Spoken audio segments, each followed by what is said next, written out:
What's up, Jeremy? Going on. Get my screen all set up. 1 second.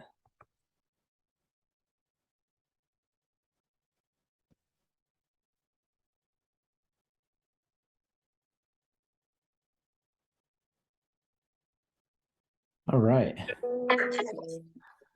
What is going on, everybody? Life continues. Yeah, I hope so. For most everyone anyway. For most, I mean. Yeah, I mean, hey, people are born, people die every day. The way the world works. Yep. Oh, goodness. I'm gonna do something on this call that we haven't really done yet. Obviously, I'm gonna give everybody time to sort of get in here, and I'm gonna walk through a wrap deal from literally from start all the way to finish. Bullshit. From Let me get my path. where it came from, how I underwrote it, how we got it under contract, what we did to stop the auction, what we went through with dealing with the mortgage company, what we're still going through with the mortgage company, even though we own the property, how we're going to wrap it, what the advertising looks like, all of it. I'm just going to go from literally the start to the finish. Wraps have been kind of the common theme of the last probably 3 or 4 months, if not more than that, of our calls. It seems like that it goes in that direction basically every single call anyway. So I want to just walk through one. I don't want to get into it yet because not enough people are on here. And for those of you that are on here a lot, some of you are not on here as often as others. There are a lot of new people in sub 2. I'm sure everyone notices that now, right? There are a ton of new people in sub 2. So I want to, for some of us that are doing a lot of these deals or doing some of these deals, it might be redundant. But I think there's a lot of people in here that have never done one, may have never heard of any of it. If you're brand new to real estate and Pace more, you just happen to find Pace and you join sub 2 as your very, very first intro into real estate investing, then, a lot of what we talk about is going to fly right over your head. But that's why I want to do this. I want to literally go from the beginning all the way to the end, walk through every step, take my time doing it.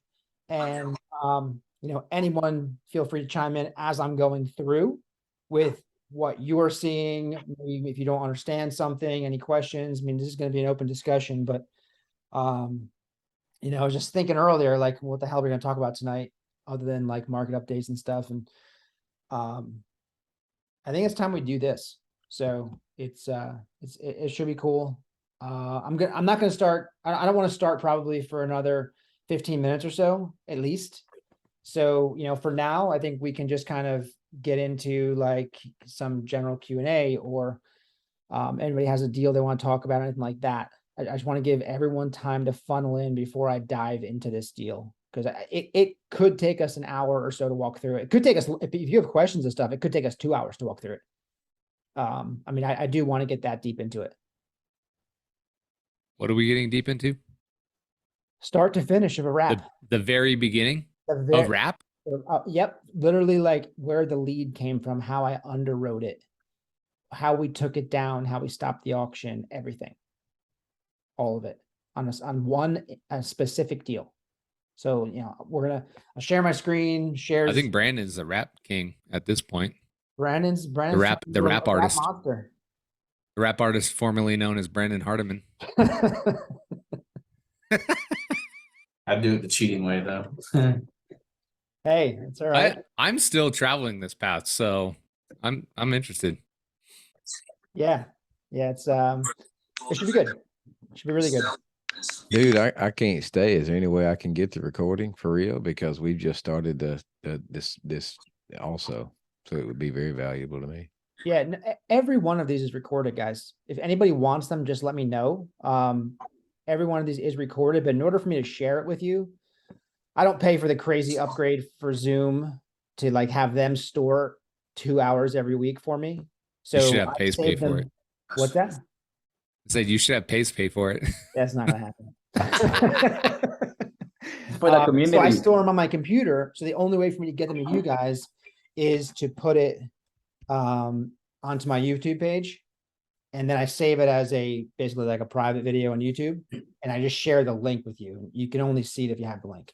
So if anybody ever wants a link from a specific Zoom, just let me know. And like, I can't give it to you instantly. I have to actually upload it to to YouTube, which takes a little while. Dropbox won't work. Dropbox. I don't use Dropbox anymore. Or Google Drive or whatever. Hey, Chris, where are Huge you file. going? Where am I going? Yeah, you said you can't stay. You got to go to bed. Oh, I got some pre-designed time with my wife. Ah, That's important. It is important. brown chicken, brown cow. Yeah. See, in our family, we do date nights on Wednesdays because accountability calls are on Thursdays. Yeah, we actually had our anniversary date night planned Tuesday until the girl called Tuesday afternoon and canceled the babysitter. So whatever. Yeah. Nice. How many years? 12. Amazing. Congrats. Thanks, bro. Yeah. I might have to drop off to have an electrician come into the house. In a He might minute. have to drop off too. He's got to interview 4 new tenant buyers for his wrap business. We just got new Tesla, so we have to get a plug put in for the charging. So Did you Very say cool. Teslas, like his and her matching Teslas? no, Yeah, no, they both no, got no. one. It's singular. Money he's been making on the down payments. He's been buying Teslas. So it's, Yeah. Yeah, Brandon, how many wraps you done so far for real? we actually haven't done that many yet. I mean, we've done 3, and some of those 4, right? 4, yeah. But we've got one. Well, one we just got a offer accepted on another that the buy side. So that's 5, and then we have another one we're about to be working. So Your buyers, that's the key piece for me. That is that the Yeah. easy piece? well, that one was the easiest one yet because it was the brother of another buyer, and You got that word of mouth credential. yeah, so Nice. We touched on this last week a lot, actually. Oh, was I but not here? That Sorry. is that you were not here last week, Chris. Sorry. That is like the secret sauce of wraps. If you're in a market, right? Like we've been bouncing around like crazy. Like we just acquired, or no, we didn't acquire yet. We're about to acquire a property in Montana. We've got, 2 up in Huntsville. We got 1 in Anniston. We got 1 in Talladega. Like we're all over the place. So it becomes really, really hard to get a really good buyers list for wrap buyers when you're in 6 different markets, right? You stick to one market, you're known as the guy that's got the wraps. Now all of a sudden you wrap it to one person, and that person's like, hey, you know what? My brother, my cousin, my nephew, whatever, they're looking for a house too, and they've got X amount of money to put down. And that word of mouth just starts going. You become known as the guy, right? And then you just build your list. I was on a call earlier with our equity partner on which deal was it? Talladega deal. And what we talked about is like ghost ads, right? I don't know if you guys do this. I think you do, Brandon. Do you leave your ads up? yeah. Yeah. So, you leave, if you're just going by the rules of Facebook and you wrapped your property and you sold it, they would like you to check that it's been sold so people can stop inquiring about it. But as marketers, you don't want to market sold, because if it still shows as active, that's just more marketing for you. People coming in, inquiring, and just filling your buyers list. Right. So I would say never, I wouldn't leave like 20 in one market sitting there, but I would always have a few in a market that are active and just constantly bringing in leads.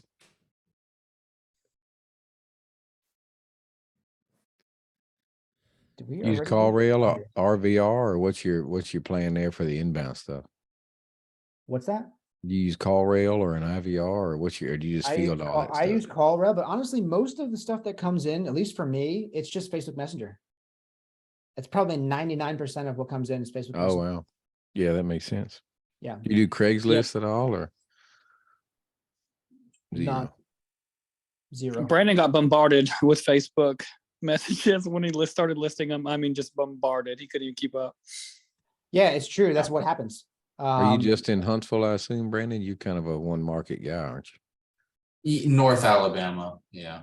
I mean, surrounded Decatur and Athens too. Decatur and Athens really are better for South those kind of Tennessee deals. now. We got a deal in Fayetteville. That's true. Yeah. Nice. Nice. That's true. Oh, and we got one Tuscaloosa now too. Yeah, we're growing. You got one in Tuscaloosa? Yeah. Tell me you couldn't wrap that house in Atmore you asked me about a few weeks ago. Probably could. Well, what's the problem? David's talked to him, made him an offer. He almost accepted. I don't know. Who's that? The guy in Atmore. I don't even remember a house in Atmore. I'm not gonna lie to you. I'd have to look it up. Mhm.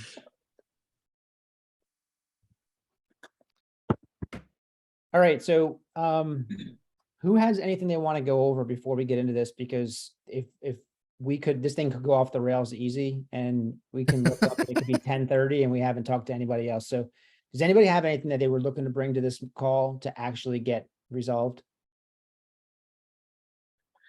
We actually have one. I actually just got off the phone with this guy. It's here in Metairie, Louisiana, right outside of New Orleans. It's Okay. a condo that he wants to sell. I basically pitched a hybrid deal to him, and we think that wrapping it would be a good exit strategy.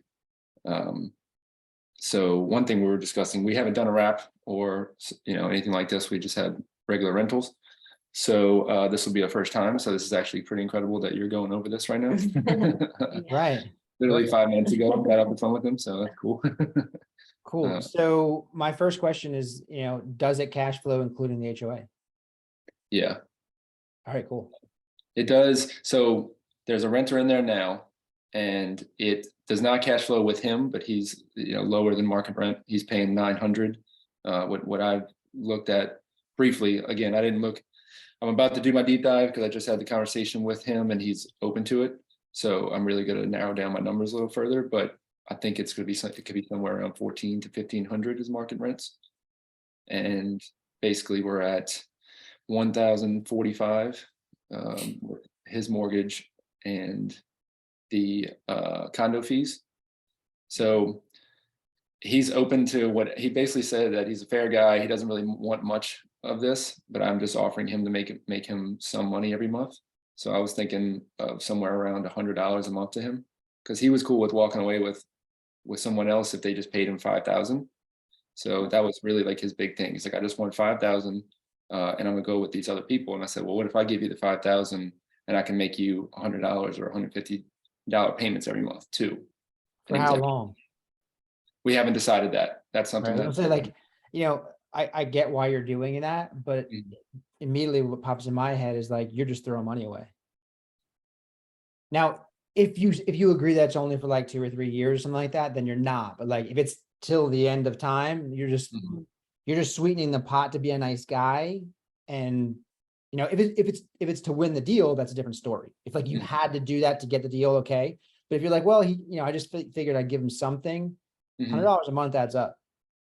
Sure. Sure. Especially on a deal that's only going to cash flow $300 a month. Right. True. So just be careful with that. Is how I'm guessing this is a sub 2 wrap, not a seller finance wrap. Right. Sub 2 wrap. How far into the amortization schedule is he? He is a 30-year mortgage. He bought it in 2008. Oh shit. Amazing. Nice.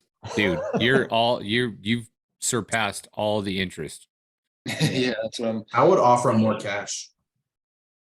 up front for no payments or If lower. that's what it takes to beat the other guys, I'd rather give him $7,500 and give him $100 a month for God knows how long. So Yeah, I'm not trying to give him 30% of my equity. You know what I mean? Yeah, but Yeah. I mean, to Sean's point though, like you gotta look at the entire picture on this. And if he's already 13 years into this mortgage, he's getting massive principal pay down as well. So yes, you're giving 30% of your cash flow away, but you're not giving 30% of the equity in the deal away. Well, There's- and to that point, you're almost literally halfway through the schedule. You only have 15 more years to pay on it. That you are literally on the downhill slide from this. And so from here on out, it's only going to make more money. If you can wrap it and take that wrap note on a 30-year schedule, you've increased your 15 years. Mhm. and you're starting their amortization schedule where it's all interest. So like if you can A, bump it on an interest basis, but B, have it on the front end of the schedule to where the buyer is paying their 15 years is going to be all interest, where that same period of time is literally ending the debt Right. for you. Mhm. And so then the second 15 years of their schedule, whether they satisfy it or not, is going to be all icing on the cake. Mm-hmm. Right. Right. Right. You might have found a unicorn, buddy. What's the interest Yeah. rate? That's actually, I just asked him that. He's supposed to go check on it for me. He didn't really know. I know this guy named Medium Wave Dave. I know this Surprised guy he didn't named do one of the 1% of the United States that didn't do a refi. Yeah. I know That's this what I guy was listening to. named Medium Wave. He's looking for a deal like this. He'll probably pay you 10 grand just to say thank you. No, we don't want Just saying. condos. Oh, okay. Sorry. We don't want Okay. condos. Wes and I that's just what's- looked at a house that is a good seller finance option, but they have a 10.5% interest rate from 2007-6. So similar situation, but the interest rate's awful. The amortization schedule is good. And we asked the same question, like you had 100 opportunities over the last decade to refinance this into a better note, and they never did. Yeah. Like It's a good your question. vacation. I mean, they Huh? could have had bad credit. They could have had just not qualified for a loan to refi. Like you still have to qualify Exactly. for a refi. You can't just get it. Exactly. Oh, really? I didn't do that. So, what I also want to make sure you're aware of too is there's like this weird no man's land in the lower price point wraps where you're like around $100,000, maybe $150,000, Mhm. where you think it looks great when you first look at it. This is amazing. This is going to work out great. The mortgage is only $1,000 and the rent rates are $1,500. And then when you put it on a mortgage and you actually amortize it out, your wrap buyer's payment, it's only like $1,200. Like you can't get their payment high enough sometimes. So just be careful with that. Make sure that works. Yeah. I was Gotcha. actually just looking at that. I've seen it I don't- happen on deals when I'm just like, I can't do this because I'd have to make the sales price so much higher than retail just to get their payment up. I see. Or you could always shorten their schedule too, if you wanted to. I don't necessarily recommend doing that if you're in that situation. Right. I think Chris, it what were you going to say earlier? Chris? No, Chris was saying that we would buy it, but I'm not really buying Oh. a condo. Yeah. Jeremy, Unless it's like, Jeremy, shout if it's in that like shit Orange down. Beach or something like that, then I'll gladly buy a condo. Now, wait a minute now. Condo is a condo, bro. You can't come down here to my world and just act like it's all of a sudden this fantastic thing. Now, if you don't That buy ain't true either. condos, That you ain't don't true buy either. condos. Hey, That's not true at all. A condo in Birmingham is very different than a condo in Destin. Yeah. I mean, there's a thing called the beach. yeah. And Yeah. and needles, Well, crack pipes. Well, Don't it shouldn't don't be. mess around with condos in Birmingham. And No, I'm out. that's some sketchy sketchy shit. Yeah. So if that's the case, like if what I live next to is called condos, then what? If there's crack pipes next, it needs to be called something different, a townhouse or something. Like it can't be called a condo. I think the That would be- official term is the projects. Because those are technically condos. But they're projects. Technically townhouses. All right. I think Chris is getting offended. I'm not at all offended. It's extremely hard to offend me. All right. I had one more question real quick, Yes. if you don't mind. We were kind of going back and forth in our heads about if it would be better to do the wrap or sell it on a bond per deed, which is what it's called here in Louisiana. I know I've heard Pace talk about it, the reason he wants to keep the deed for depreciation and all that stuff. Is that really the only benefit of doing it that way instead of wrapping it? Are there any other things that we need to be aware of? In my personal opinion, this is one of these ethics conversations. In my personal opinion, if you sell a house, contract for deed or whatever your state happens to call it, Mhm. and you still have the deed, but they are the owners of the house, I wouldn't go writing off that depreciation. You can't. Yeah, you're gonna get in trouble. Yeah, okay. You can't, Well, no. I don't think- Depreciation law is written, whoever has ownership of the house for depreciation purposes, whoever's making the payments and the insurance and taxes, everything going towards keeping up with that house. If you have no involvement with the house or anything, you can't take depreciation on it. Plus, wouldn't you have to, once like the deed transfers and all that, you would have to do like a recapture? Exactly, yeah. Right. So it That's- doesn't make sense. Yeah. It's like you're getting it borrowed. Mhm. That's what we At were least- Way to avoid the due on sale clause, if you're worried about that, because the Right. deed doesn't transfer. Yeah, Right? right. But if you start getting above like a $200,000 house, those buyers are more sophisticated than $100,000 wrap. They're gonna want the deed. Yep, Like, I'm not buying a car, give me the deed. Like, Right. I want the deed of the house. I wanna know I'm on the. This isn't a buy here, pay here car. Exactly. but you could do a lease option or rent to own. And then Well, you and can keep I the think that's a good- depreciation. I think that's a good part of this conversation too, is it depends on what your true exit is. Mhm. If you're just there to wrap it and hold the note and collect that extra chunk, you're going to transfer the deed more than likely. You're not going to collect depreciation or any of that stuff. If you're doing a seller finance note and you need a seasoning period and them to establish themselves as a payer, that's one obstacle. Or they don't have a significant down payment and you're going to supplement that lease option with a down payment. That's probably another obstacle as well. At that point, the ethics conversation for me is I'm still holding the bucket for you to fill. I'm going to capitalize on the depreciation and the ownership of it until that next step. Mhm.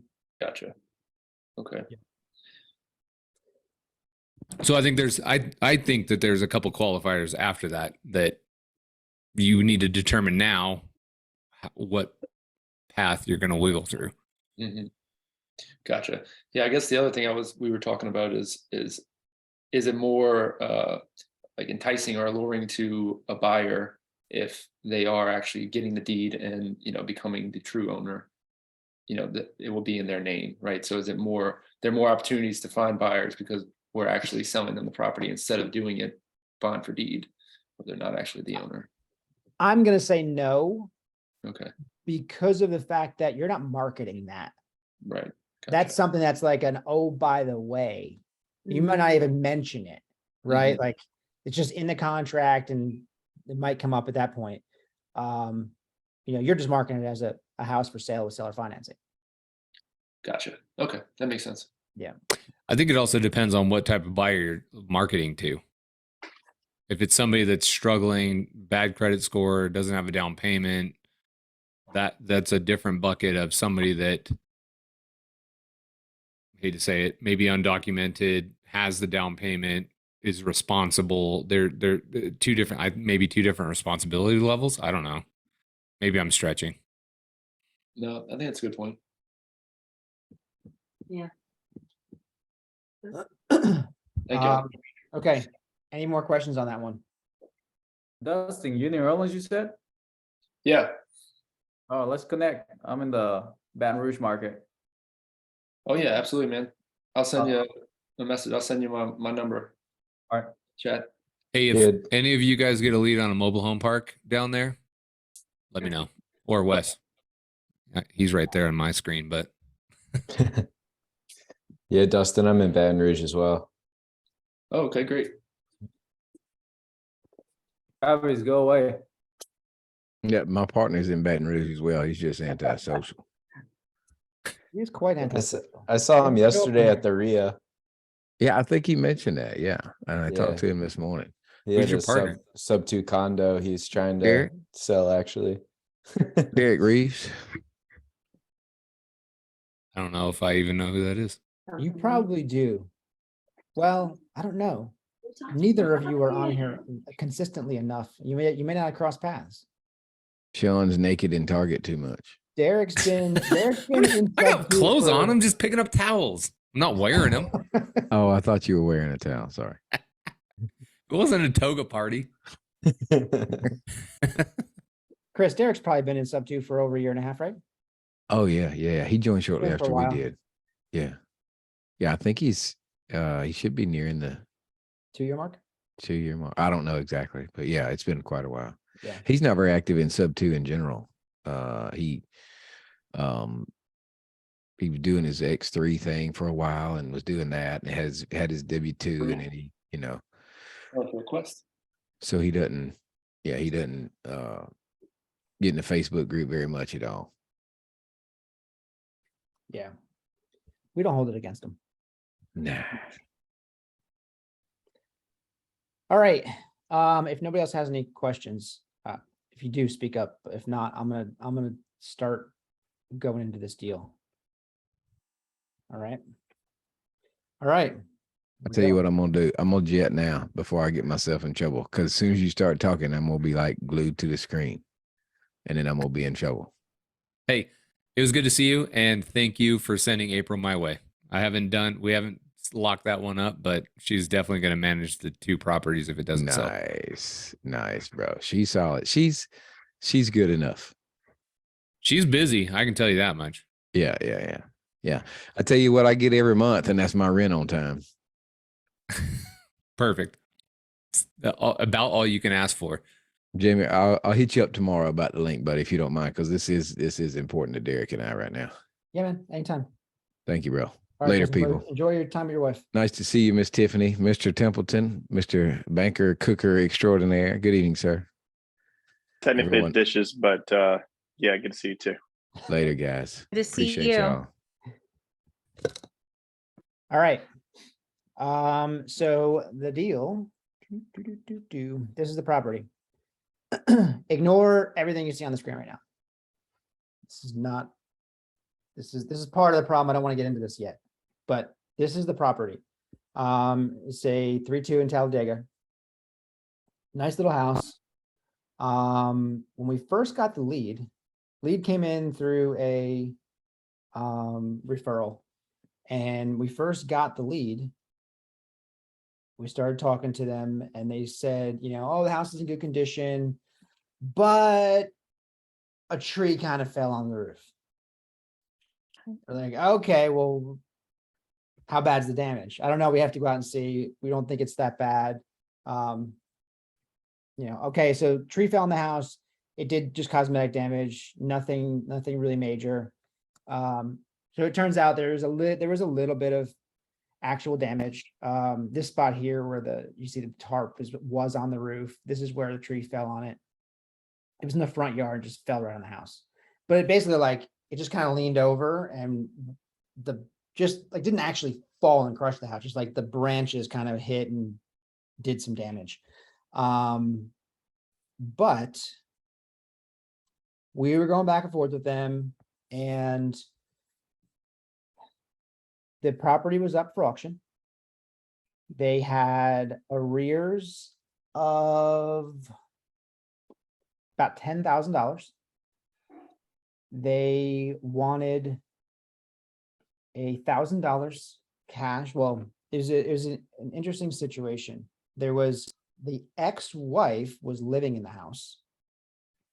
The husband had moved out. They were separated, divorced. I'm not sure which one it was, but they were apart. And there was a mom. The mom was on the deed. The husband was on the deed, but the mortgage was only in the mom's name.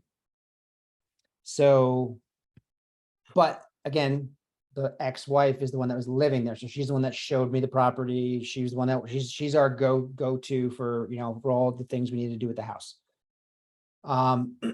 So we're locked out of Rocket Mortgage. We can't log in to see what's going on with the account. So we call Rocket Mortgage. They won't talk to us because we're not authorized. The son calls Rocket Mortgage with my partner, Dave, and they say, sorry, son, you're not authorized. You can't give this permission for us to talk to Dave. So they finally he goes and he gets the mother to talk to Dave and get on with Rocket Mortgage, but says like, hey, I just need you to talk to this guy and give him okay to talk about our mortgage. She didn't really tell her why. So it comes out later when Dave was it was just her and Dave, they were talking, and turned out the son basically screwed this entire thing up. He had the falling out with his wife. The mom was on the mortgage, I guess, doing them a favor and getting the mortgage for them. And she had absolutely no idea that they were going to auction. She had no idea they were behind on their mortgage. She knew nothing about it. So basically, we were kind of coming in to save the day for her. And so that was all going on. We close on the property on, good question. We closed, I think initial paperwork was about a week before Christmas. But we were not able to do anything because we didn't know if Rocket Mortgage was all right. Now I'm out of order now. We were about to close. Auction was scheduled, and the day before auction, Rocket Mortgage is not getting back to us. Finally, we paid the arrears. Like the whole $10,000 is paid outside of escrow. It's all caught up. Rocket Mortgage doesn't answer us. You know, it's one of those like, hey, call me back at 3 o'clock. I'll let you know, but make sure I'll tell you that it's definitely been stopped. 3 o'clock, they kind of pass you around different people, and then all of a sudden it's 5 o'clock and no one's there anymore. Next morning, we think everything's fine. Dave calls Rocket Mortgage again to verify whether or not the property went to auction. And they said, well, it turns out that the property got approved at 10 o'clock this morning to go to auction. There's nothing we could do to stop it. And we, if it does not get purchased, we will reinstate your loan. So somehow the property did not get purchased at auction. So then we were able to actually buy it. We just keep going back and forth with this. It's literally still today. You can see right here, auction. This property is still on auction.com's list, even though we own it. Turns out mortgage companies, at least Rocket Mortgage, sends a physical letter in the mail to auction.com to give them the authorization to list an auction and to tell them to pull the auction off. Right. So they're like, oh, it was the holidays, just keep checking on it. It'll eventually fall off. So at this point, we do own this property and it's still showing that's for auction. Okay. So now I'll go back to what this deal actually is and why we liked it. All right. It's a 3-2, 1,500 square feet. We took over the mortgage of 136. It's got an interest rate of 3.62 and $826 a month payments. And yeah, okay. So I'm going to close out of this. And I'm just going to show you the neighborhood. That 826 is PITI or just Correct. PI? PITA. Okay. Everybody got, most of you got PITI, but does anybody not get that? Cool. By the way, do you want us to just ask questions on the spot or do you want us to wait? Yeah, ask on the spot. I just wanted to ask you, how do you guarantee you're not gonna lose your 10K if you're paying outside of escrow? In my experience, more often than not, you're going to end up paying these auctions, these arrears outside of escrow to stop these auctions. If you're dealing with auction properties, it's almost It's a risk that you're taking. It's a risk you're taking. You end up, you put a lien on the property, so you're not going to lose it. You have a lien on the property for your 10,000, but it can get tied up in the property. I mean, we did it with much more than 10,000. What type of lien are you doing?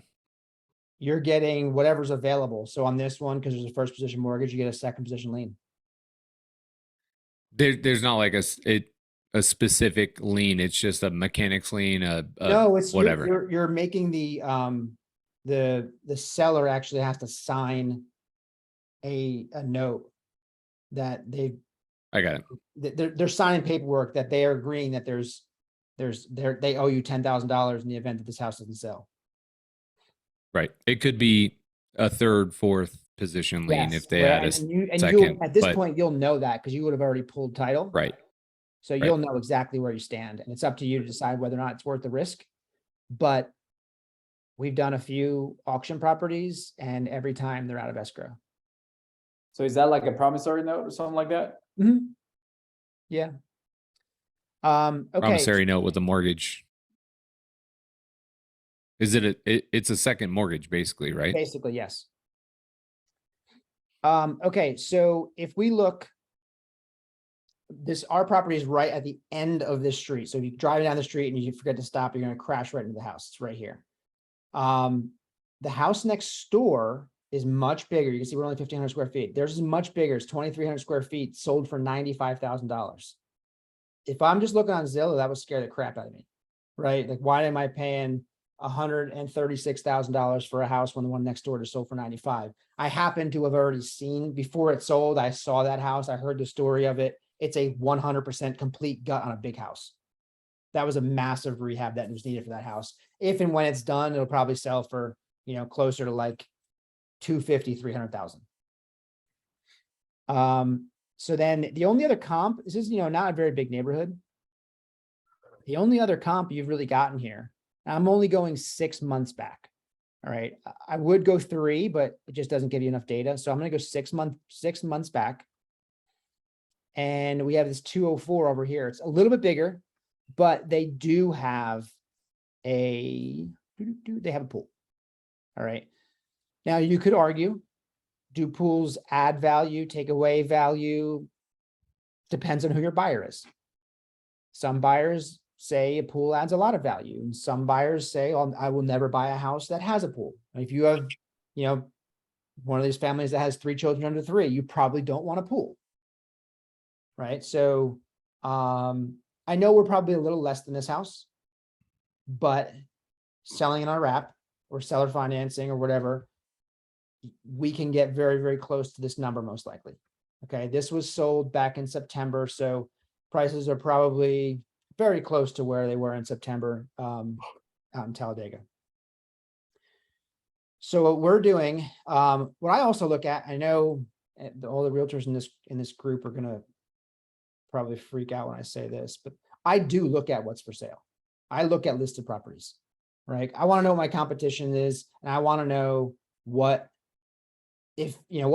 price people are listing their houses at, and are they selling, right? So the house right next door is listed for 192.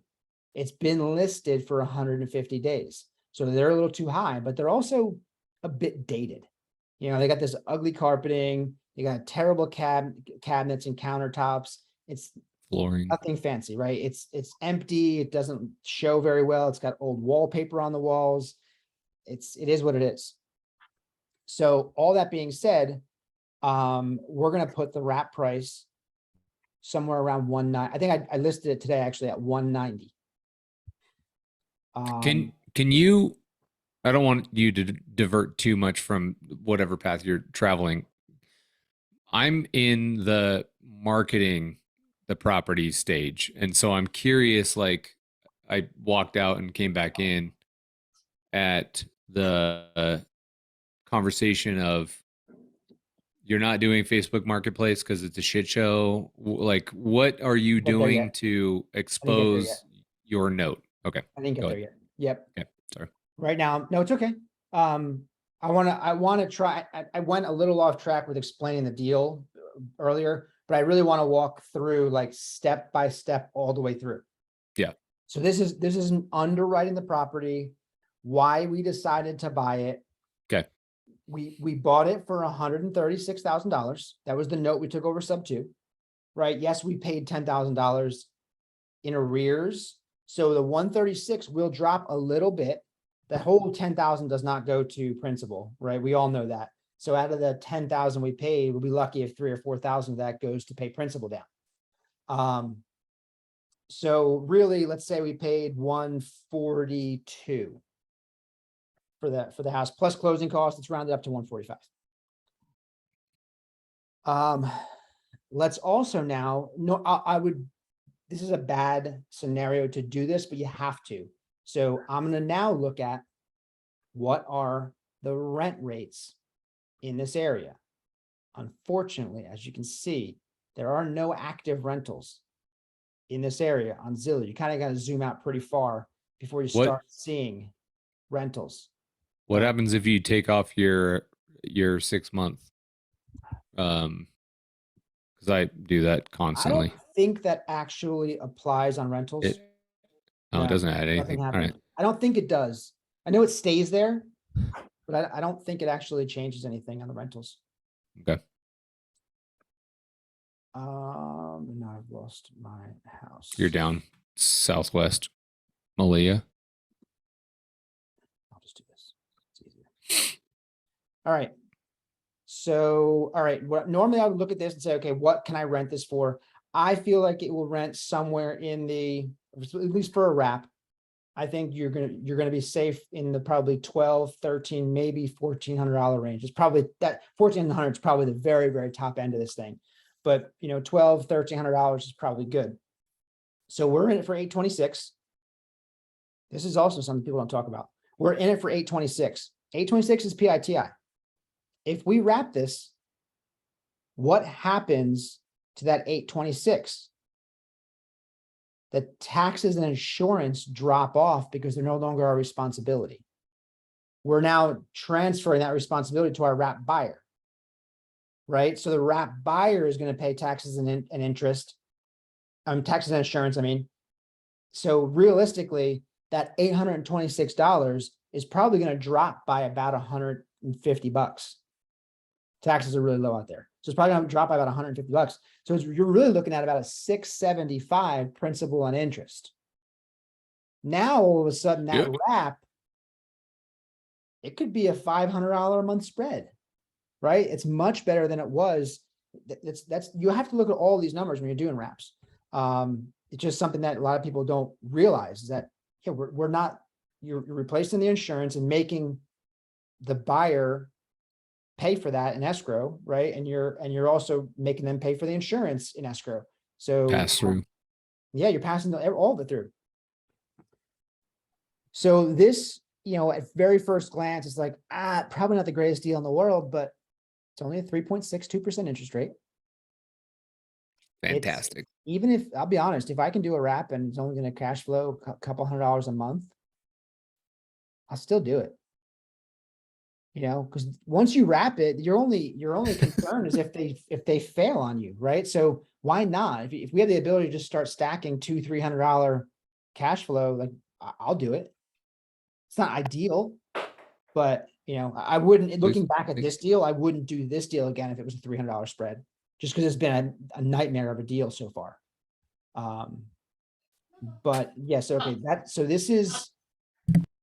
Jeremy, real quick, when the taxes and insurance drop off that original one, if in a sub 2 deal and you're taking over that mortgage, does that ever trigger any due on sale clause or anything like that when that new buyer? No, it's probably a poor choice of words to say it's dropping off. I'm just, instead of me having to pay for it, we're adding that cost to the wrap buyer's mortgage payment.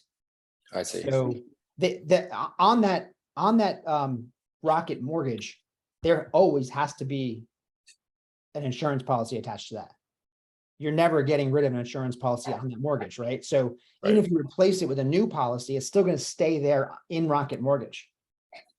You're going to replace the names and you're going to put, your buyer in there as additional insured, you as an additional insured, but Rocket Mortgage is still going to be the beneficiary, still going to be on that insurance policy.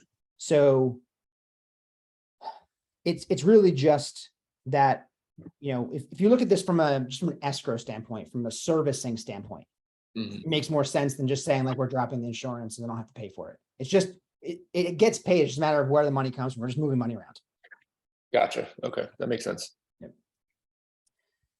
Okay, so that explains where the deal came from. That explains why I decided this deal was worth buying. Okay, so the next step of this is hold on a second, I'm going to stop my share. How do I actually acquire this property? Right, because this is not a big one, but you start stacking these deals on top of each other, and it's $15,000 here, $20,000 there, $30,000 on another one. It starts to get really, really expensive with all these entry fees, catching up arrears and all this stuff. It just gets expensive. So where do we get the entry fees for these types of deals? Well, thank you, Gator Tribe and Pace Morby. Finding lenders has become a lot more difficult, especially within sub 2. People just don't want to, and it's fine, it is what it is, right? But people want to lend transactionally rather than traditionally. People want to get absurd 50% returns for 2 days of a transaction versus offering 10 or 12% interest for a couple of years or 6 months or whatever. So you have to get a little bit more creative with this. And Brandon, I think, brought this up to me before we ever did it. But rather than getting a lender, we just get equity partners. And you just partner with somebody on the deal.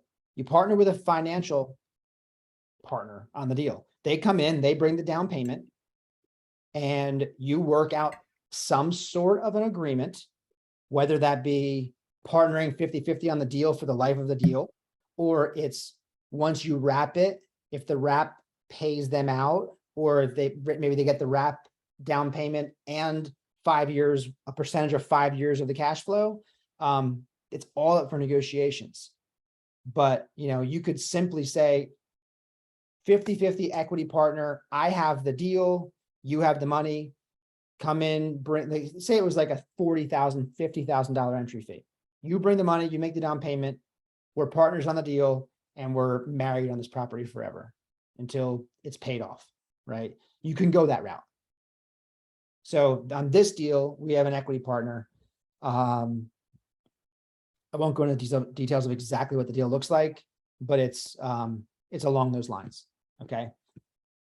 We have other deals which we're running into problems right now, where we had a 6-month lender, and the last 3 months has been really tough, right? Last 2 months especially, shit's not flying off the shelves. So now all of a sudden we have lenders who are like, hey guys, my note's due. We have to have the conversation of like, all right, well, can we work with each other here, or do we have to go find a replacement for you? Right. So an equity partner, you're not going to run into that issue. An equity partner knows they're partners on the deal, however it turns out. You go into it married together, right? It's just a very different relationship than a lender. Okay, you're both owners on the property. We actually had to create a brand new LLC to purchase the property in, because their entity and our entity had to buy the property together. Okay. Okay. So any questions on that before I get off of the lending, where the money came from? No. Interesting. Did I offend everyone by saying I don't like gators? I was surprised because I thought you were going to change directions and be like, because gator lenders, we were able to, and then you stunk that ship. So I'm good with it. Yeah. Yeah.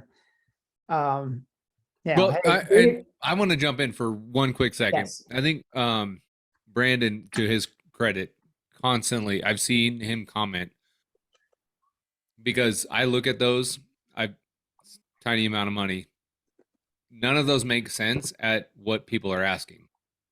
If you want $200,000 for 10% for 2 years, it seems good, but when you're starting to look at like DSCR loans and hard money loans and all that stuff, I am lucky to get under 10%.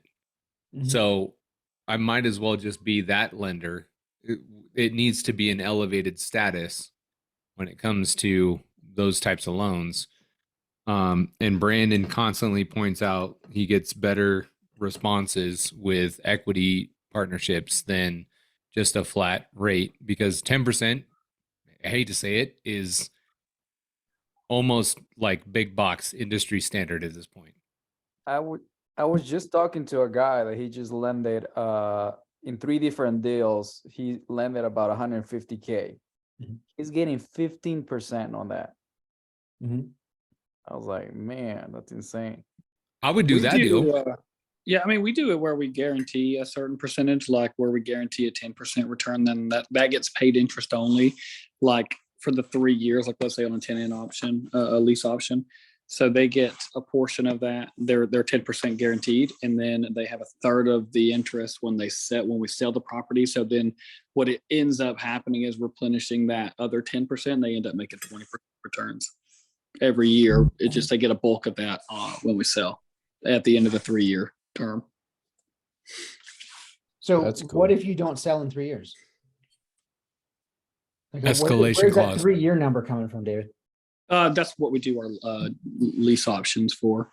Okay. They purchase a 3-year option, Okay. and we have it on sub 2. That's kind of how we do that. Cool. All right. Are you guys seeing the best results with lease options right now? Is that why you're going that route?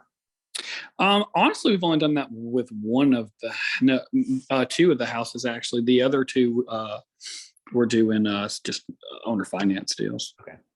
Okay. Cool. But yeah, those tenant options are great. We do those on the sub 2 deals. Are really great because you really don't have anything in there. On that one where we're giving her 10%, we have absolutely no money in the deal. We got paid an assignment fee, and we have like a $500 cash flow spread from that every single month throughout that 3 years also. So it's really like a win-win for us. And we gave the seller $5,000 to walk away. Yep. That's awesome. So Jeremy, if I'm because I'm marketing my first wrap right now too. I've got 2 that I'm marketing right now. Regarding the taxes and insurance escrowed, so it's easy. So if I say the payment's $1,800 a month, it's easier probably to say that includes taxes and insurance, and then when they're ready to at the end of the year say, well, how much in taxes and insurance did I pay this year? Do they get the statements, or how does the accounting for the taxes and insurance work? Is that through like servicing or something? Any thoughts on that? It would be servicing. Yeah. Let the Okay. servicer do it. It'd be easier. Okay. Now, Brandon will argue that it's easier to do himself, but I I'll would, just send Brandon. I'll let Brandon do it for me. how are for you handling $10 a month. your wraps as far as like the taxes and insurance when it comes to like them paying and reimbursing for the taxes and insurance, that kind of thing? It's nasty right now. It's not great. I just tell them add this much to your payment and to go towards taxes and insurance. Yeah. And I'm trying to set up servicing. It's all this paperwork and a headache. And every time they come back with something else, and I'm like, oh, we don't have enough going to where it's like forcing me to do it when it's just easier to just say, just send me a check for this much money. But so I don't have a great answer for that. Yeah. Because then I got So confused where the servicer, this is one thing I was confused about, because since I do a land contract sell, it's a little bit more like straightforward, but as far as like I have to pay it and I'm just collecting it as reimbursement kind of. But on the servicing company said, well, if you have a mortgage, if the underlying mortgage has the taxes and insurance being escrowed to paid, and then they're collecting it from the wrap buyer, they said they all they can do is send it on to the underlying mortgage company, and they can't send it to me. But I'm like, well, That's being yeah, double but paid. I'm double paying. And I'm like, I just confused me, and I was like, I don't know, just pay me. Yeah. So, but there is a website I looked into that I found the other day called Simple Money. I'm gonna dig into more, and it's for anyone who does like private loans, anything, and you can at least set in like your loan docs and the amortization. It'll track the interest and the principal, create the 1099s, and you can add in additional fees, I think, and stuff for them to collect. It's just not super cheap, the subscription cost, I don't think. But Is that it might be one something time or else. is it per use? That's the other thing is their pricing structure is super complicated, so I'm not sure. Okay. But it's a great idea because I found it through Google. Like someone needs to make something to where you can kind of service it yourself, but you just can create the payment structure for them and they just pay you and it gets directly transferred in. But anyways, Yeah. Are keeping, when you do insurance, are you, the underlying policy is covering the mortgage amount? I mean, it's covering replacement costs, but there's technically, you know, if you're selling a $200,000 house, there could technically be 400,000 in exposure. If you have $200,000 liens, do you have to increase your total insurance amount? Does there need to be like maybe on a land contract there doesn't, but if you're wrapping and they owe you, does there a need for 2 insurance policies in place, or am I overthinking that? You're overthinking it. Okay. And the amount can just be enough to cover, needs to be enough to cover the biggest mortgage, biggest lien on the property to ensure that they can both be paid No, off. because you're not going to be able to, you're insuring the house. You're not insuring the mortgage. So if you had a $200,000 Right. house and we wrapped it for $300,000, you're not getting a $300,000 policy. You're still only getting a $200,000 policy because that's the value of the house. No insurance company is going to give you a $300,000 policy on a $200,000 house. Okay. Well, to the converse of that though, my house in Wylam is not worth what I'm insuring it for, but the replacement cost, because materials went through the freaking roof. Yes. Like Yeah. it's at best worth 130. At this point, probably not. But I have to insure it for 200 because it's 1,700 square feet, and the replacement cost is $80 a square foot or whatever Yeah. they're calculating. Like Yes. that's the beauty of the scam insurance industry. Yeah, and the insurer is the one calculating the replacement cost, right? With their Xactimate or whatever. Yeah, I've went rounds with insurance companies to understand what calculations they're using and why, and it's all for nothing. Mhm. They're doing some wacky shit Yeah. where they can maximize the replacement value, but then when they have to pay out, it's like, oh, it only costs $30 a square foot. And you're like, wow, I've been paying 80. Mm-hmm. And so really the flow of funds is what's important with the policy, not the amount of funds. Who's getting claimed to the proceeds if something happens first? Is it? Yes. Yeah. Yes. You want to make sure that if something happens, you are getting paid your equity in the deal for sure. Yeah. Yeah. That's just the additionally insured Mhm. path, right? Yep. And it doesn't necessarily matter who's primary or additional. It just matters that you're both on there.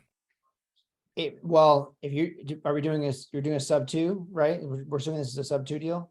Sub 2, Sure. mine's a sub You 2 also wrap. want to Yeah. make sure your original buyer is on there.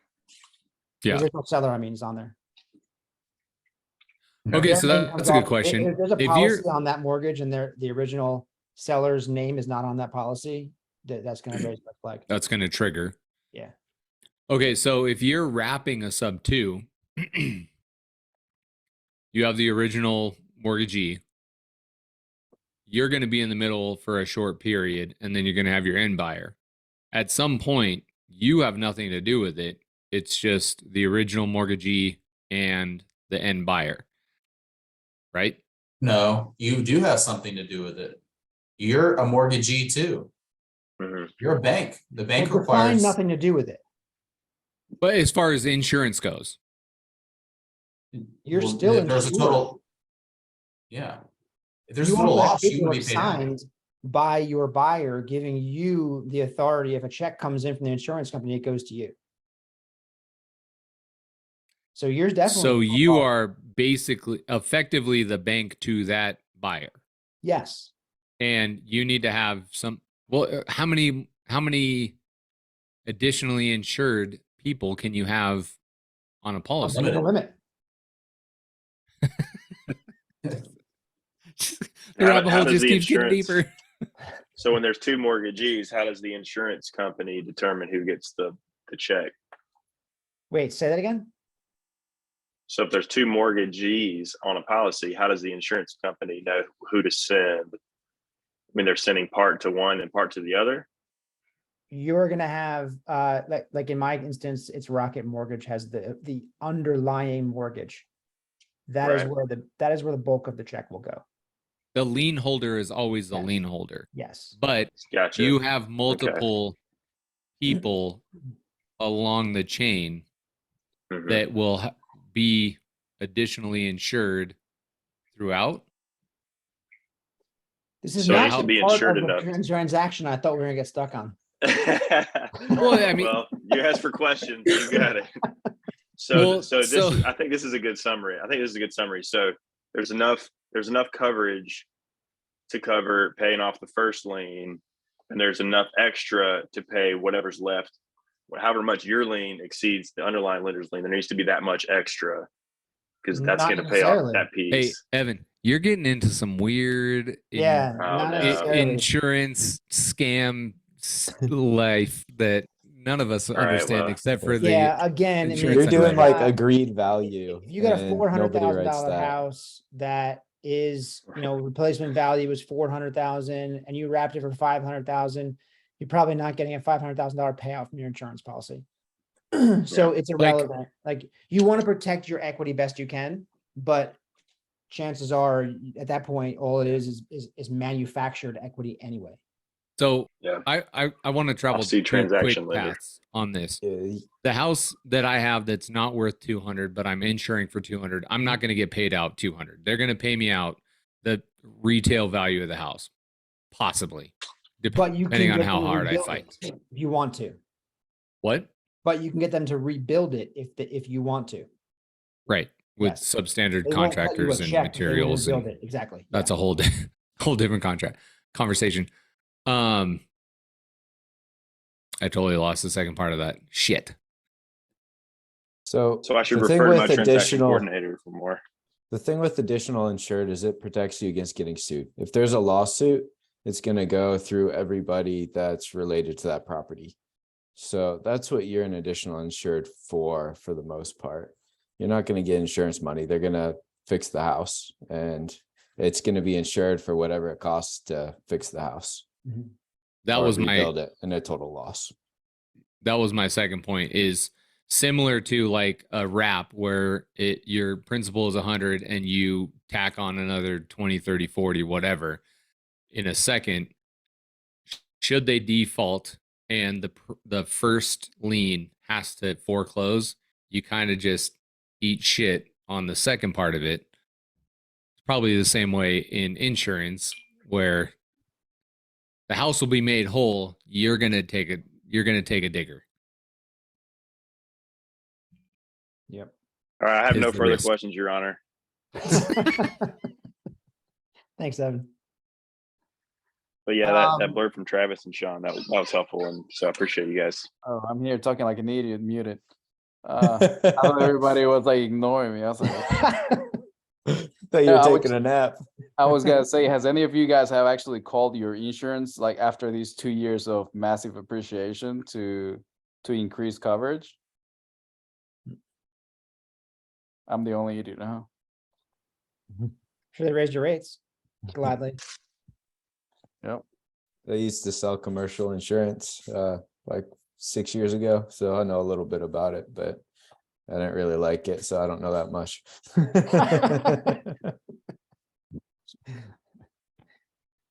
All right. So now we're gonna go over to the marketing side of things. Okay. And before we do, Sean, how'd your whiskey turn out?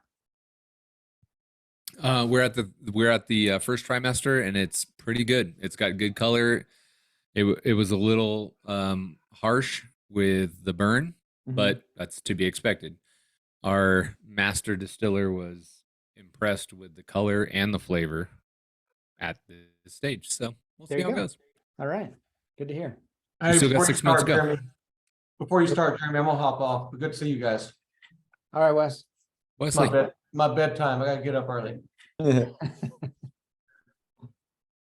All right. So we are going to Question came up before about where do you market it? And do you use Craigslist? Do you use Zillow? Do you use Facebook? What do you use? I do not use Craigslist ever. Ever. Years ago, it was probably the best place to go. But nowadays, I think scammers go to Craigslist and that's about it. I don't know, buddy, you might spend some time on Craigslist trying to buy trailers, but that's probably about it. Yeah, so I give up on Craigslist a long time ago. yeah, it's About to tough. get ready to give up on Marketplace. Got to find an alternative. I think it went like classified ads, Craigslist, Marketplace. Now we're still like, if somebody is really good at development, we need the next thing. It's going to be Brandon Hardiman's National Buyers List LLC. Yeah. Hardiman's List. Yes.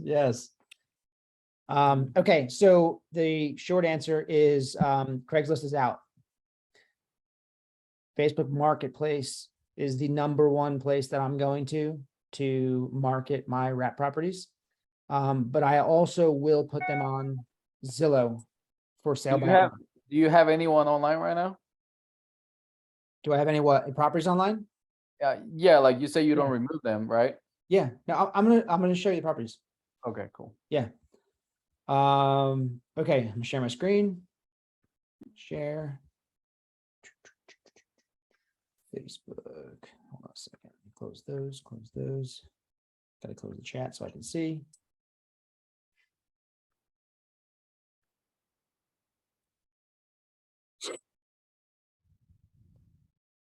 Okay.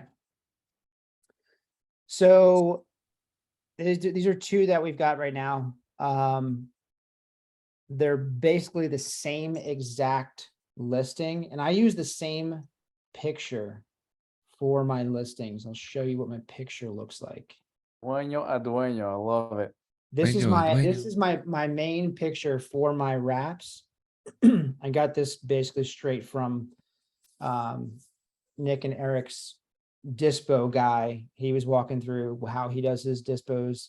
And this is basically, it's obnoxious. It's, got colors all over it, but this grabs the attention when someone's scrolling through Facebook Messenger or for Facebook Marketplace.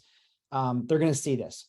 So obviously, you do Dueno a Dueno because that attracts the Spanish buyers. And I put the bare minimum in here that I need to put in, the property description, 10% down, and my phone number. This is not my phone number. This is a call run number. But this is what I put. And then I will literally, I have my Canva account. I have like this format. And then there's like multiples, just you scroll down and there's every property. They're all there. And I'll just go and I'll do like duplicate and it'll add another blank one. And I'll put a new picture and just change the name and numbers. But then I would take it. I will come over here into Facebook Marketplace. I will view listing. Okay. Who answers that phone number? Nobody, actually. It goes straight to voicemail.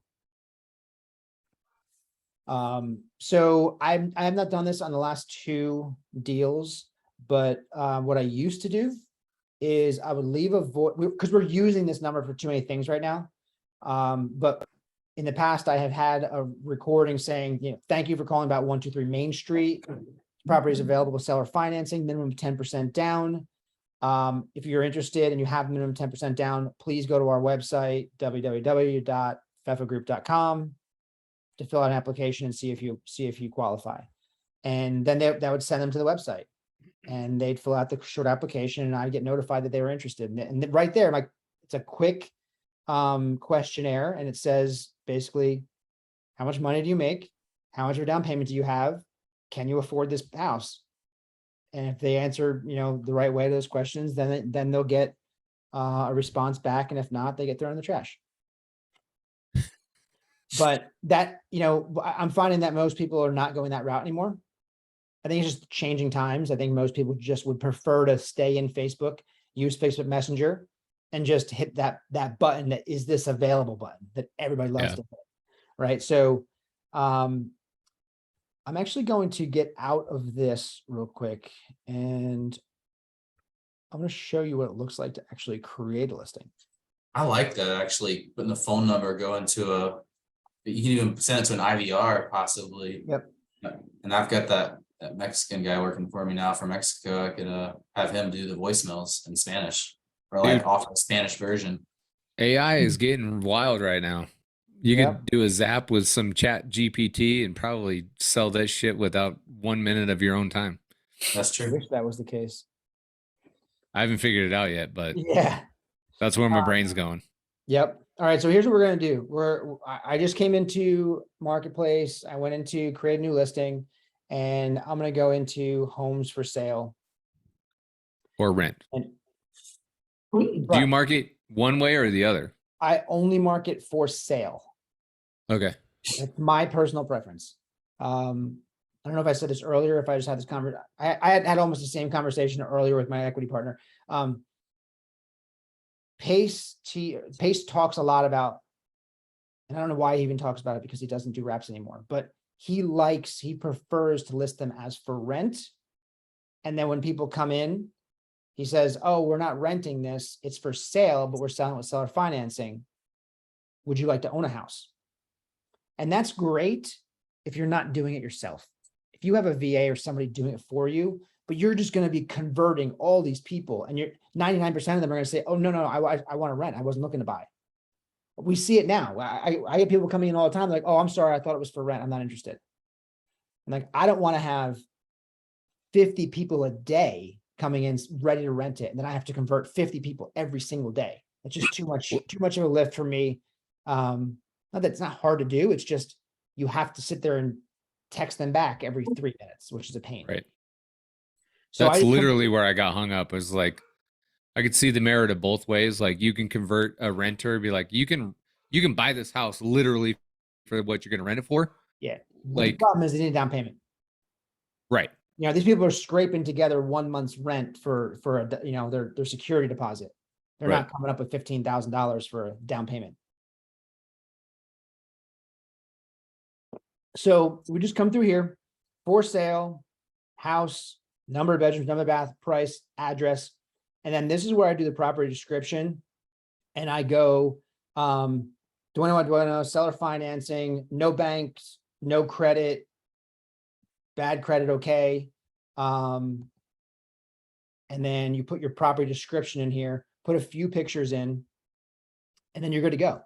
You just do that and it goes live. You're also going to want to put it on every single Facebook page you can get it into. Group. Every group you can get it into, yeah. If you have, you know, whatever yard sale pages, any pages you can get it into, put it in there. Because you never know where they're coming from. But you can see right here is where my description was. Do I know seller financing available? No banks, no credit, self-employed, okay, 10% down. So what's going to happen after you do this? What's going to happen Bombarded. is you're going to start getting this. Is this available? You're going to start getting this, right? So these are all like, a lot of them are just, is this available? Some of them are asking questions. A lot of people ask one question and just disappear. Like, here you go. Carlos just came in. This one just went live. So, and it's not even approved, I don't think, on most of the, yeah, I listed it in 5 places and it's not active. No, 13 places, and it's not active in any most of them yet. So, yeah, he wrote in something in Spanish. I don't speak Spanish. I'm interested in the house. Probably. That's what he Google said. translates. Is that what it said? Beautiful. Yeah. I didn't actually read it. So, okay. So then you have Facebook Marketplace going. The other thing that you want to do is you want to go into Zillow, and I can't do this on this one, but normally you will get, Because it's still listed as an auction. yeah. So let's go to, you know what? Let me go to our other one we're getting, the one we're getting in Montana. I haven't claimed that yet. Let me see if 1216 Second Ave South. Okay. So you should, there you go. You go to this little more button, claim ownership. Boom. I successfully, this is now my, as far as Zillow is concerned, this is now my house. That easy. It's that easy. Yeah. Scary. It's It, that it easy. really is. Yeah. I'm about to get a bunch of houses. If I was a then. scammer, I would just be blasting neighborhoods. Yeah. Mine. So like just a little Mine. tip for everybody out there. Like if you own houses, go freaking claim on Zillow.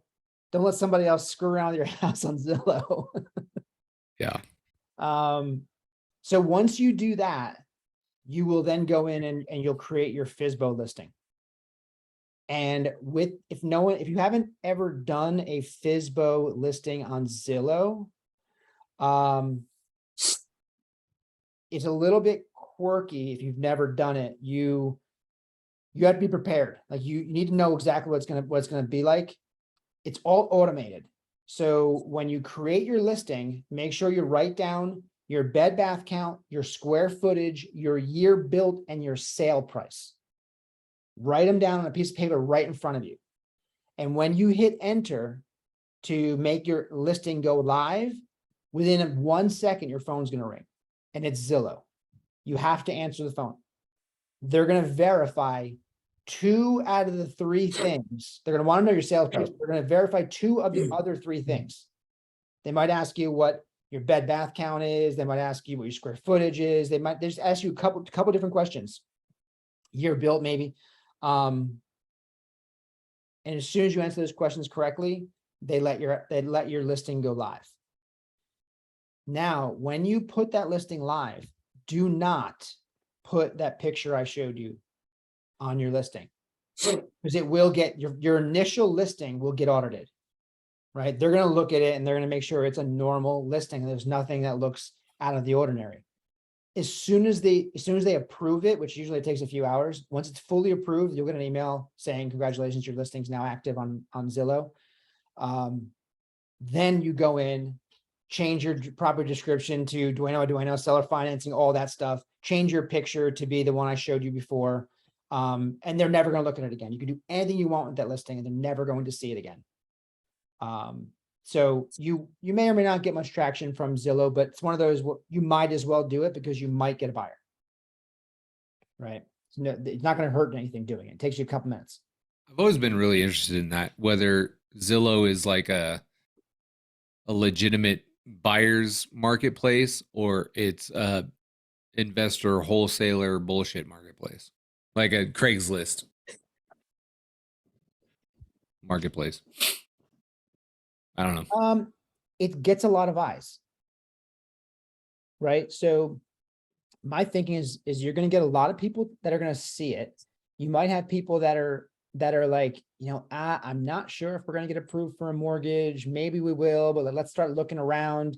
And they're going to see, if they're looking in your neighborhood, they're going to see your listing.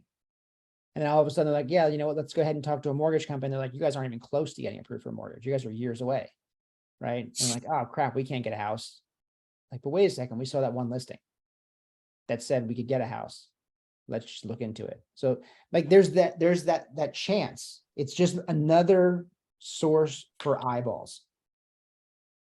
Makes That's all sense. this is. It's an eyeball game. Just get enough people to see your listing and eventually you'll find the buyer. Cast that line. Yeah. Yep. Okay. Any questions about that part of things? Jeremy, do you guys do a little bit of the sponsored posts or whatever when you do your Facebook? When I put a listing up, I'll normally boost it on Facebook Marketplace. I will normally boost it. For how long? Usually like 3 or 5 days. What's the price for something like that? Whatever you want to pay. You can do like $5 a day and it gives you a decent boost. Okay. Yeah. You can pay $100 a day if you want to. You better have somebody handling your messages if you do that though. It's gonna get a lot of attention. We paid $3. We paid $4 a day for 3 days, and my messages went from 2 to 14. Yeah. In 2 days, and I was like, "Oh wow, that was big." The time. That was nice thing, money I well don't know Yes, how I'm sick of accurate it messaging. is, but Facebook does show you when you're going through that. Like if you're like, I want to spend $5, then they'll show you, okay, you're gonna get in front of 200 to 400 people. And then if you're like, oh, what if I do 10? They'll show you exactly what, like, how many people they're expecting to show it to. And you just decide, how many do I want to show it to? Is it worth spending? Like, think about it, in the grand scheme of things, even if we spent $1,000, you know, even if you went $200 a day for 5 days, it's $1,000 on a house. Right.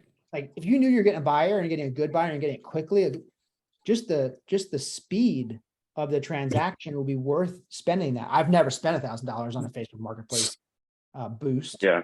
I'm not even sure they would let you. But yeah, I mean, I guess Facebook will take your money if you're willing to give it to them. Yeah. Well, they are 75% down, so they'll take it. Yeah. Okay, so what is the next phase of that? The next phase, we put the ad out there. We've kind of already talked about it though, is what happens when the listings go live, Chaos. right? It is and it isn't. It's not really chaos because even if you, yeah, nice work, Travis. Even if you got 50 responses a day, they don't come in at one time. They come in all hours of the day. So it's not like, you know, when do I get the most responses? Honestly, it's usually later in the evening. It's when people are on Facebook, right? You get it around dinner time, and then you get a lot of them like from like 8 o'clock till like midnight. You just start, and then and it depends on when Facebook decides to like sort of throw you out in front of the world again. There are ways of doing that, right? And all of a sudden, you'll know when they do it because it's like, I had nothing all day. Now all of a sudden my phone's blowing up. So you have to decide what you're going to do with handling the inbound not transactions, communication. There's a service. I don't know. I don't remember the name of it. Dave knows it. It's like Facebook Genie or something like that. I forget what the heck it's called. But they basically turn your Facebook Messenger into a CRM. And it allows you to take people and just drop them in different buckets and have conversations in different buckets. I'm gonna subscribe to it tomorrow. So I'll have it for my account so I can start playing around with it. And Dave's used it for other things, but it'll be fantastic for building buyers lists. Because you can put people in like price point buckets and amount of down payment buckets, whatever you want to do. But I mean, any of us that ever use Facebook Messenger a lot, it's not that easy to find people in it. And it's like, you're just scrolling and scrolling, trying, like every conversation gives you like 4 words. You can see it, you're trying to click on every one to figure out who you want to talk to. It's not that easy. So yeah, I'm interested in looking at this new system and seeing how much that helps. But we're also looking at hiring a VA just to do Facebook for us, just to handle dispo of wraps for us. You know, because it's once like it's all, as I just showed you, it's the same thing every time. It's not rocket. None of this is rocket science. It's just bilingual. Create this picture, go to Facebook Marketplace, list it, put a phone number, answer the text messages, which if you use that Genie or whatever the hell it's called, it's all canned responses. And you just hit a button and it'll give them, so a VA can just sit there and hit the button and just use their canned responses. Which that's part of the hard part about this is like, you know, everyone's different. Maybe you guys aren't like me, but I get to the point eventually I'm just like, I don't want to say the same damn thing again. Like, I don't feel like answering you. I'm just like, yes, instead of like, yes, it's available, only seller financing and 10% down minimum. Like, I just say yes, and then they disappear. I'm like, well, that was probably stupid. I probably should have just taken an extra 15 seconds to type that out. I'm curious, like, I've recognized in my past that I can set email specific, but I can set up like signatures where I respond to the same XYZ situation with the same, like, you recognize this things that you're saying constantly. And so I'll set up a signature where it's like, here's my buy box, here's this, here's that, blah, blah, blah, blah. So I only have to like click that thing. I think I'm really curious tomorrow to dive into this, but I think that there's probably a way to take the canned responses, like, is this still available? I'm sure there's like an AI chatbot thing that you can plug in. Like, if it says, is this still available? You just keep repeating the same line of information that you're trying to get out of them, or direct them to the next step of the process. And that is, I don't know that you're gonna get it done automated. I think that's maybe I'm wrong, but I would think that's a way to get yourself flagged on Facebook. Well, Yeah, I'm curious, having like, it completely Zapier is automated? pretty readily accepted. I don't know in Facebook if that's a thing, but Yeah, I'm not sure. But if with this Genie thing, they have the canned responses. So you can just literally, when someone puts something, you just hit a certain button and it gives that exact, so you can set it one time, put all the details in there, as much as you want in there, and just hit one button and it goes to them. That makes it effortless. What is that on now? That's for Messenger. Dude, you gotta it's ask Facebook Dave. Messenger, but Jeremy has no idea. It's some service that I don't know the name of. I wish I did. When I know it, I'll get it tomorrow. And once I have it, I'll let you guys know. But it's something like Messenger Genie or something. I think somehow it's through Jameel. I think he's affiliated with them or something. Dave just told me that today. Because I thought about trying to get a VA or maybe even looking into something like that. Because all of our camper rentals, we're starting to get messages for that.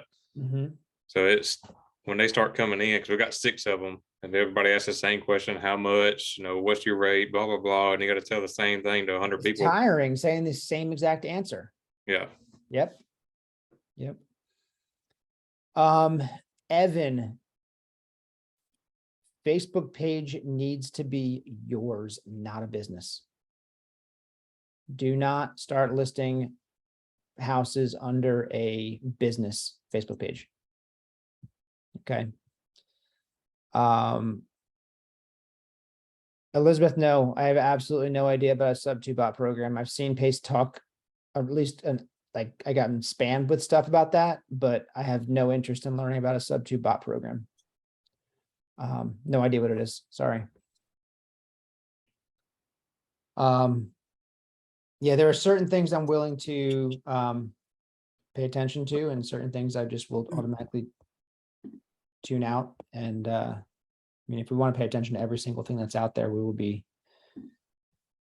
chasing shiny objects the rest of our life. So no, I mean, that sub-2 bot might be fantastic. I have absolutely no idea. I haven't given it a minute of my time. So.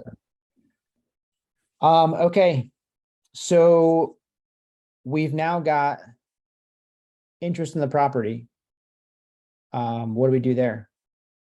So in a perfect world, which we don't have a perfect world, gurus and teachers will probably tell you that you set up one open house and get everybody to come in and have a bunch of applications and create a bidding war. And we all know that's not the way this works. The way it really works is, Juan asks you on Tuesday afternoon if you can go see the house, and then Jose asks you on Wednesday night if you can go see the house, and then Susan asks you on Saturday morning if she can go see the house, and they ask you as they come in, right? So we can't just say like, oh, sorry, Saturday at 2:00 is the open house. You're going to lose your buyers. It just doesn't work that way.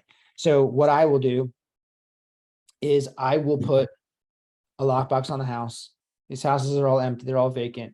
And I want to know that someone's actually interested. I want to know that they've actually got the money. I'm not checking their bank account or anything, but I want to have the conversation of like, hey, do you have $15,000 to put down? Can you afford this payment? Like, we're having more detailed conversations. And then I'll tell them, okay, you know what? Go drive by the house. Go to the house. When you're at the house and you see the neighborhood and you see the house itself, hit me up. Let me know if you're still interested. And when they do that, once they're at the house and they send me another message saying, hey, I'm at the house, I really like it, I'm interested, then I'll give them the lockbox code and I'll let them go in.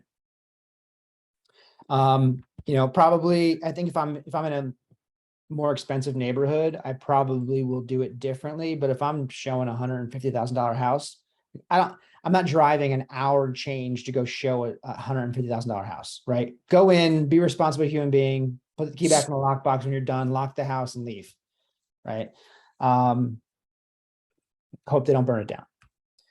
But that is the real life scenario of how wraps go, unfortunately. If you have a perfect house in a perfect economy at the perfect price, you probably can do whatever you want and dictate your own terms. But today, I want to get as many people at any time they want to go see it to go see that house. It's just, people just don't have the down payments anymore. Not going to get better anytime soon.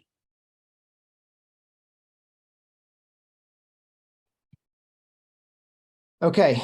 What else do we need here? I think that's taken us all the way through to, I think we've pretty much gone over everything, right?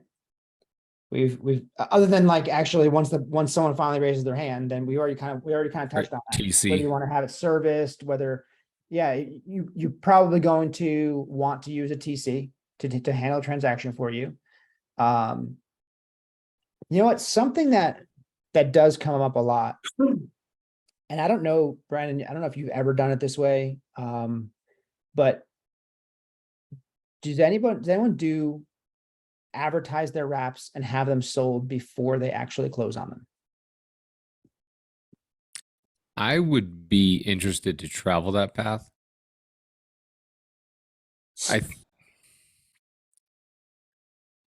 I'm curious about the timeline and the lag, but I think it's possible.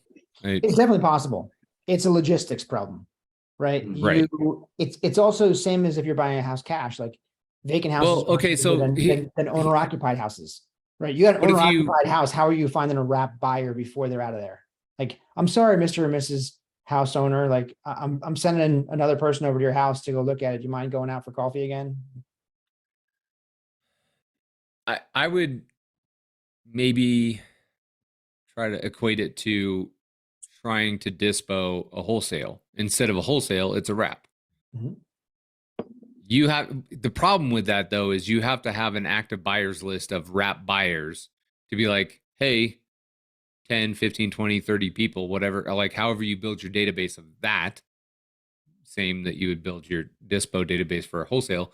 And you say, I have this one coming up. I know you were looking at this one. Mhm. We now have this one. And In a perfect world, travel the yes. same path that you just kind of laid out. I think it's totally, I think it's as feasible as selling a wholesale with more challenges, obviously, but yeah, if you've got an established buyer database, then absolutely. Which kind of all comes down to, like, we've said it a million times, like, don't do onesie twosies in every market in the country. If you want to be good at wraps, it comes down to having a buyer database.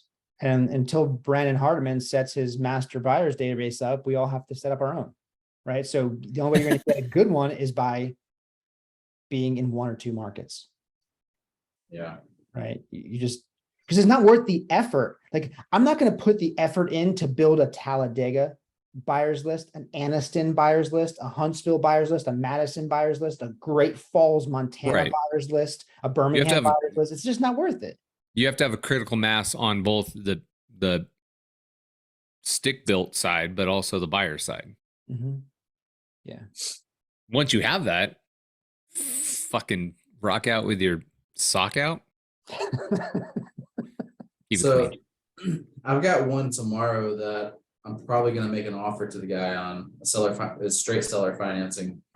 That is, he wants to sell on seller financing, and the terms he want are amenable. I mean, he wants about as its value. He's open to 8% down with a 6% interest rate. And I was like, okay, I can work with this on a wrap. But there's just, as a rental, it's not amazing from a cash on cash. And so my plan is to tell him straight up, like, look, we do a lot of seller financing deals as well. We have buyers for this, is what we do. This is how we make money. I will be placing a tenant buyer into your house. They will not get title. I will be the only one holding title when I buy it from you and seller finance. They'll be on more. I'll explain it to him as like a rent to own because it kind of is, but a land contract type thing. And I'm just gonna tell him like, my plan is to bring to the closing table when I close with you. My buyer's gonna close with me, and I'm just making the spread and structuring the deal and making sure you're getting paid what you want, and I make a little money in between. And that's just how I'm gonna.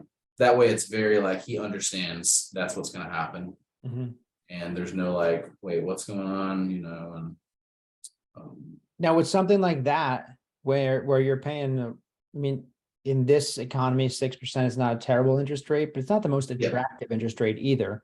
Do you buy yourself time before closing on that? Like, will you say, hey, listen, give me a chance to find a buyer first? that's what I'm gonna tell him. I'm gonna say, but if I can't find a buyer, then, you know, and just, I'm gonna tell him, give me 10 days. You know, so I think I can because it's a little cheap. It's in Huntsville and it's a little cheap. That I just sold, you know, both the ones I sold in Huntsville so far were over 200,000, and those were at 9.5% interest rates with a payment that was like $300 a month over the rent rate. So it was no problem, you know. Okay.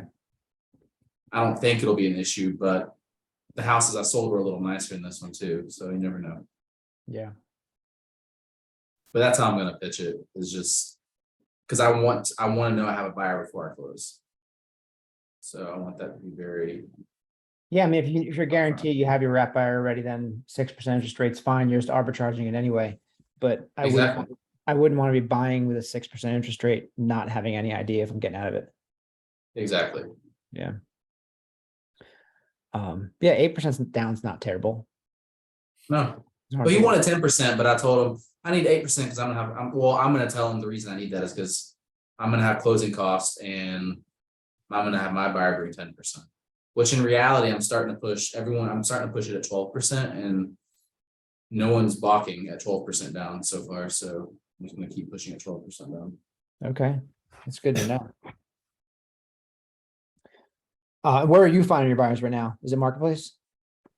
Yeah, I mean, so far, like I said, I mean, I did one marketing round for one property, and then I just go back to those buyers for these others, and they said, yeah, I'll take it. Tomorrow I'm starting marketing on one in Decatur. And this one we could flip it. Like we just put $20,000 of rehab into it. It's nice. It's a nice property now. It's so much easier to dispo a seller finance property when it looks nice. Yeah. I found, and I'm like, I can sell it for a higher price. I can charge a little higher interest rate. I can get more of a down payment.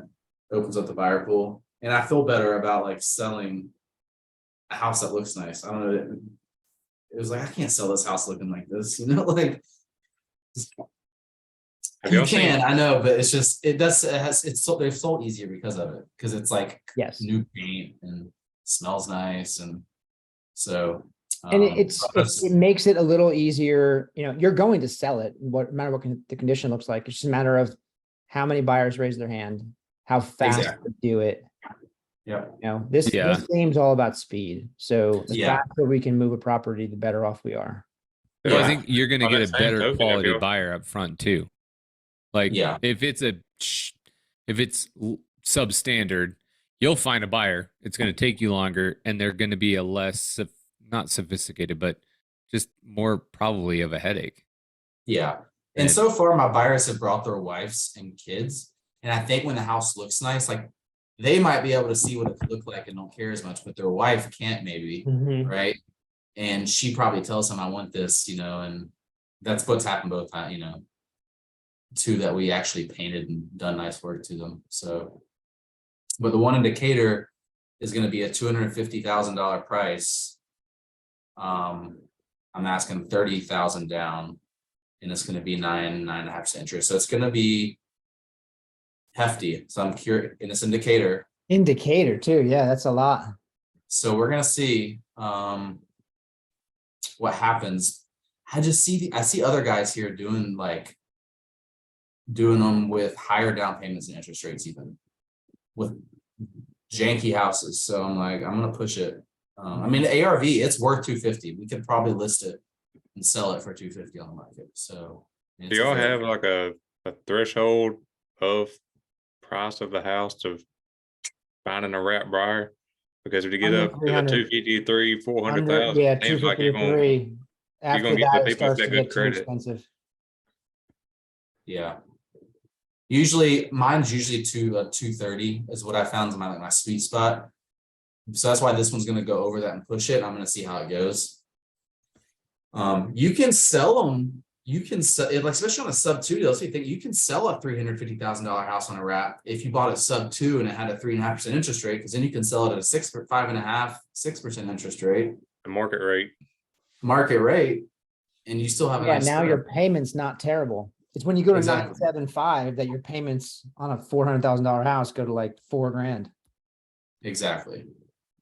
Yeah. Yeah, I'm really curious to see how your Decatur one does. Affordable Yeah. housing. Well, our backup plan is I already have people interested in it on the lease option. It's just if we get 30,000 down, we get all of our money back. We have no cash left in the deal. We get all our rehab money, our cap from all the loan mod costs that we paid for up front months ago. So Get you're all that seeing back. that kind of down coming in from people right now? Yeah, I mean, the one I just sold this week, this week in Huntsville, I mean, we sold at 225. And I told him 25,000 down. He didn't balk at it, so. Yeah, I guess I'm jaded because I was, just doing one in Anniston. So That's a tough market. people don't Yeah. have cash in Anniston. Good priced houses, tough market. Yeah. Yeah, Trying to sell like $150,000 house for 90 grand and nobody has $9,000 to put down. no. It's a good rental market, I think, though. I mean, lots of renters. Mm-hmm. Absolutely. Okay, so what have I not gone over? Anybody have any questions on any of that process? Obviously we could have gone deeper into any of it except for insurance. We will not go into insurance again. Anything that anybody is confused on, anything I didn't touch on? No? I do. Yes. I'm curious, how do you vet the buyers? You at what phase of it? If I'm like vetting someone just to go see the house.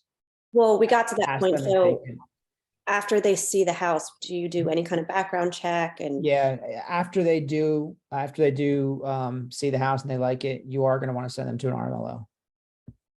okay, Now, I had this conversation earlier as well. You're not paying for the RMLO. They are. Mhm. So why would you not do it?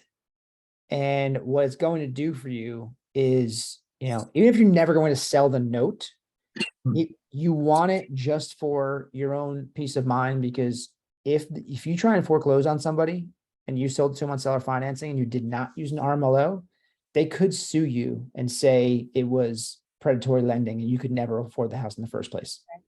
But they went through an RMLO. The RMLO vetted them. You got a 50-page report back showing all their history. It gives them a background. It gives total background. You'll know if they're criminal, not a criminal, what their credit score is, how much money they make. You'll know everything on them. And you don't necessarily care about any of it, except you want to make sure they're not a criminal, right? Make sure they don't have a felony. And you don't want to, you want to make sure they don't have like a super recent bankruptcy and they haven't been evicted from a place recently. But you don't really care what their credit score is. Mhm. If they can afford the payment, the RMLO did his job. The RMLO is most likely going to say, no, we don't recommend this person for a mortgage. We know that already. That's why we're selling it to them on seller financing. Right. But you're just protecting yourself that you can't get sued down the line in case you have to foreclose on them. Okay. So I haven't used an RMLO yet, Jeremy. When the ones that you use, do they speak Spanish? Do they have Spanish documents? I've not had to use them. I don't know. Because the one I just sold this week, these people like husband and wife. I mean, I called my VA on the phone. And I had him translate. Call the underwriter is who Nick and Eric use in Texas. You probably could use them. Okay. I Yeah, mean, they're in Texas. They're definitely they dealing with speak Spanish. Spanish. Yeah. Okay, yeah, because I was like, check call the underwriter. so no English. Yeah. Yeah. Yeah, I just haven't had to deal with that yet. I haven't had people who only spoke Spanish and had no relatives that spoke English. Like, I know it's out there, but I've been Yeah. lucky not to come across it yet. Yeah. So Evan, what did you just ask? What are you asking RMLO to do? No, you're basically there are certain RMLOs who completely understand the seller finance process. They know what we're trying to do. You're not going to an RMLO and explaining yourself, what you're doing, what you're asking for. It's there are certain ones out there that they provide this service for people who are selling on seller financing so that you have the underwriting done. And you're just going to them, like I mentioned one to Brandon a second ago, call the underwriter. I don't know if they will do it in every state. I'm pretty sure they're based out of Texas. But you'll have your buyer go to them. They will give your name as the person they're buying the house from, and then and your contact information, your email address, and your phone number. And then the RMLO company will send the report to you, telling you what they found.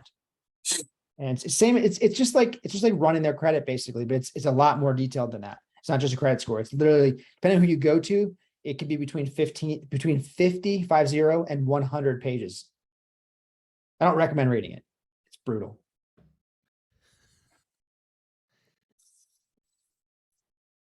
Okay. What other questions? What, who mentioned a servicing company, Evan? You talking about servicing or RMLO?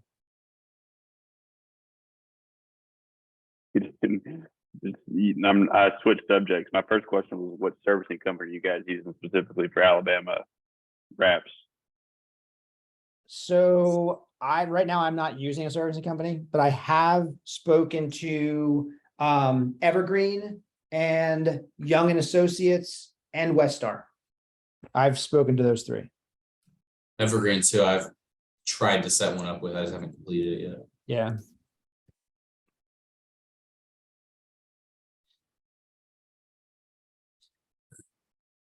Okay. Anything else from anybody? Anybody have any questions? It could be not about wraps, could be about anything else. We spent an hour and a half talking about wraps. I might have an interesting deal next month. Talked to a guy with my text campaign, and he's got 56 single families he wants to offload. Where are they? They're in Baton Rouge. Okay. What? Yeah. I hope they're good. What I've never come across a large portfolio like that makes any sense.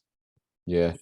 He's got, Unfortunately, unless they want to seller finance it at 0% for 47 years. Because they usually want like full ARV and the house is falling down. Yeah. Yeah. I don't get it. I don't know why they're all that way. Where he has them, he said they're only the smallest one's 4-bed. So they're like big slab houses, brick, like they seem pretty good. He has most of them with hedge fund financing. They're on 30-year AM, 15-year fixed, 12 years remaining. So I'm trying to figure out a way to take them over and then have them seller finance a good chunk of the equity. 15-year fixed, 12 years remaining, meaning he's coming up to the end of his fixed. No. Okay. 3 years only in. three years in. Got it. That's at like 6%. So it's kind of high, but it's not terribly. 6 is good for a commercial loan, I think. Yeah. And it's 30-year AM, which is sweet. Yeah. So I don't know. It might be interesting. We'll see. I'll keep you guys posted. Yeah. Interesting. I've thought about those. How much does he portfolio want for guys. it? We haven't gotten anywhere near that. I just talked to him for the first time today. He said he needs to think about what he wants, and he says he's got most of them sort of levered around 65%. So he's got a bit of equity, but not a ton. So yeah, I think a hybrid might work. I'll probably need to bring in a partner though, because down payment on that's probably gonna be nuts. Yeah. 50 properties at whatever, 5% down would be a lot. Yeah. And they're solid properties and they're big. So it's like probably average price here is probably 240. So I $10 million assume they're- portfolio. Yeah, yeah. It could escalate my real estate investing pretty quickly. Yeah. You just gotta find the $1 million down payment. I think I can. Good attitude. Dude, if the numbers work, you'll find whatever money you need. I mean, I could get 400 probably in like 3 days if I needed to, but that leaves me a bit short still. Just a bit. Just a bit outside. Yeah, so we'll see. Well, you could all like I've thought about with these portfolio guys, because I run the same thing Jaron does, like, and it's so much work to try to dig into it and dissect it all and figure out if it's a deal, to find out it's not a deal and it's just a huge headache. But I've thought about telling these guys, like, look, one of my main business models is doing land contracts or rent to own, like lease option exits, and telling him, like, let's partner on this. I'll help you exit your properties over the next few years. Let's do one at a time, and like figuring out how you work your way in there and build that spread in, right? So then maybe, you know, you 50-50? get, yeah, or like you get $500,000 in lease option fees over the whole portfolio, and then you only have to bring $500,000 yourself, and you get your, I don't know, like I've or even just doing it one property at a time, you know, to like, I think that's a really good take on it, because a lot of these guys are old school and they're like, I got to sell it. I like, you rent it or you sell it, and there's no in between. And there's a pretty good in between there that if you can facilitate it and carve out 30, 40, 50%, you don't have to come any out of pocket, and he wants them to exit over 20 years. He wants to get rid of quite a few of them. Like now he's been in real estate investing full time for like 30 or 50 years or something like that. And he says that he'd rather just like have 10 properties fully paid off and just kind of rock with that. So he wants to sell them, but he doesn't want to list them all with a realtor because it'll just take forever. So yeah, but if you showed him the numbers on that though, and like what he doesn't want is he doesn't want the headache. He doesn't want to be a landlord on 50 properties, management headaches and all that crap. If you, to Brandon's point, if you go to him and you say, hey, listen, let's partner on this. Let me do all the work. I will find you the buyers for wrap buyers. Then you just become the bank. You don't have to do anything. All the headache is gone now. His eyes will turn like the size of two something I can't say right now. And he'll probably be like, oh my God, that's amazing. I'm going to keep all the same properties and make close to what I probably would have netted anyways. Zero headache. Zero of the headache. Yeah. No headache, no liability. Yeah. Again, this comes back to this underlying theme of this whole night. If you build a big enough buyer database for wrap buyers, you can go after people like that have 10, 20, 50 homes and say, hey, listen, I've got a list of buyers who want houses like you've got. Let's show all your houses to them. And let's see how many we can sell. And maybe we sell 3, maybe we sell 5, maybe we sell 25. But let's try it. And I bet you'd be shocked to see how many of those old grumpy old sellers would be like, okay, Travis, I'll give you a shot on this. Yeah. So he's got like them all on the same loan though. So he just wrap it with, because there's like 36 properties on one loan. Would you still be able to do it? Do lease option. Do lease option. Yeah. Because then you can tell them like, look, because with a lease option, you can even say, you know, You still gets depreciation. trying to It's probably sell it. depreciated already. yeah, that's true. Yeah. Like you're trying to sell Yeah, for I'm not 200,000 now. What if you get 220 in 3 years and you get headache-free rent in the meantime? And I help you, you know, and you just put your little spread on there. You get a little portion of the option fee. You can just sandwich lease option each property. Hell, Yeah. you know, and let him know that's 220 you know, in 3 years, and your cut is 10. His is an extra 10, and you get you a get 250 a you month. get a off each run rate property. for Yeah. 2 or 3 years on monthly income. My wheels are turning now. I've had a few portfolios come across my desk in the past few days, and I've been like, oh, trash, Yeah. trash. Well, I told David to pitch that to one that came across this week, or was it last week? And he did. And the guy, like, it was like an old guy, and all of a sudden he perked up, and we're meeting with him. We're sitting down. He wants to sit down with us, of course. So we're gonna go sit down with him next week. And I was like, well, maybe there's something here. The Anything other significant is problem- done face to face. I will say that. The Yeah. other problem is I've never done a wrap or a lease option, so. All you got to do is one, and then the rest of them are like autopilot. The rest of them are Yep. exactly the same. That's a perfect exit for me. Yeah. That wraps up the entire night. Yeah. Good to see you guys. Thanks. All Good to right. see you. Anybody have anything else? It's just about 10 o'clock. Hopefully you guys got something out of this, and it wasn't us just up here spewing a bunch of nonsense at you for 2 hours. I feel Thanks like for the sharing. South is like the rap capital of the world I because like it. every time I'm on this, which isn't often, this is all we talk about. We That's probably 'cause have that's what a Jeremy head does. start way too far in advance of everybody else. I know. I do feel a little bad for people that come on that are brand new, because sometimes if we go deep on their raps, it's not really a topic you should be talking about if it's the first thing you've ever heard in real estate investing. But I think it's the they're most gonna think it's interesting. normal, and that's gonna be like their go-to strategy. Instead of wholesaling, they'll be to be trying honest, to do wraps. It's the strategy that everybody probably should go to in the next 2 to 5 years. Yeah. It's the only my thing that's go-to really going to strategy. make sense, dude. Yeah. Yeah. Every time I buy a property, I'm like, can I wrap it? Like, you know, can I sell it on seller financing? Like, Can I zero out of pocket, no payments, and wrap it to somebody else? Perfect. Right now, You're what's the- you're what's just the the one facilitator. one big downside to that? There's two depreciation. They big default. downsides. Yeah. They default or they burn the house down. Well, no, I don't care Or about that.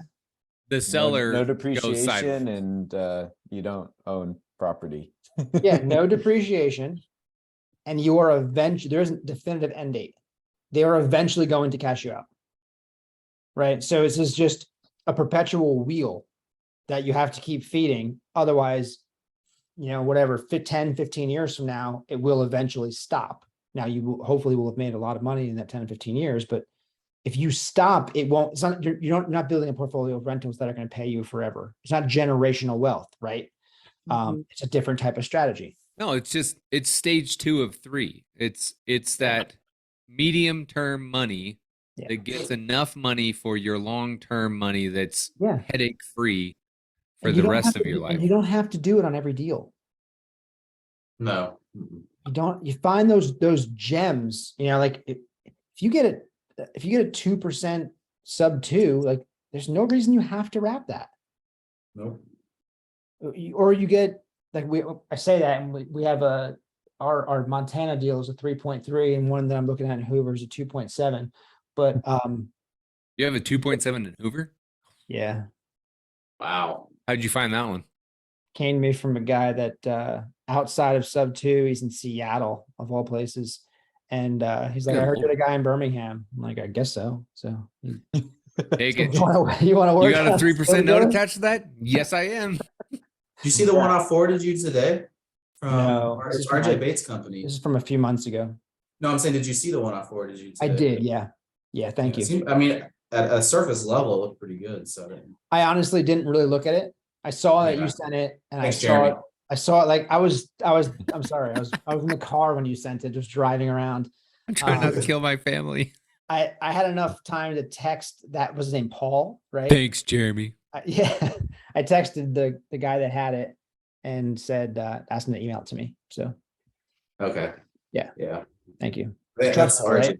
RJ Bates company. Do what? It was in Trustville, right? Yeah. Yeah. Pretty much only cash down is the assignment fee, it seemed like. Well, they want 20.